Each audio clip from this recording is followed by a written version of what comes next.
పవిత్ర శ్రీరామనవమిని పురస్కరించుకొని రాయగడ జిల్లాలోని అనేక గ్రామాలలో, మందిరాలలో, ఆశ్రమాలలో విశేష పూజలతో, హోమాలతో, నగర సంకీర్తనలతో, సత్సంగాలతో, నామస్మరణలతో ఘనంగా జరుపుకున్నారు.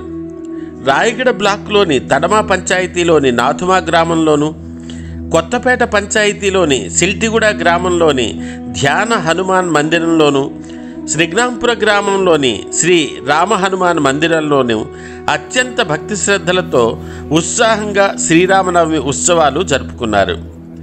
నాథుమా గ్రామంలోని ప్రాచీన రామ మందిరంలో భజన సత్సంగ మండప ప్రారంభోత్సవం కూడా జరిగింది. ఈ ప్రారంభోత్సవానికి జిల్లా నలుమూలల నుండి భక్తులు, సాధకులు, సాధువులు, మాతృమూర్తులు పెద్ద సంఖ్యలో పాల్గొన్నారు.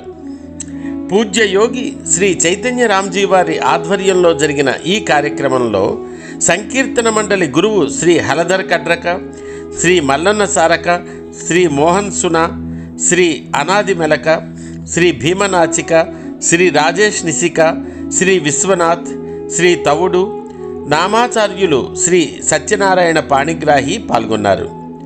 సింధీ పంచాయతీ అధ్యక్ష కార్యదర్శులు శ్రీ రమేష్ గులాని, శ్రీ ఇందుబాబుల చేతుల మీదుగా నూతన భజన సత్సంగ మండపం ప్రారంభోత్సవం జరిగింది.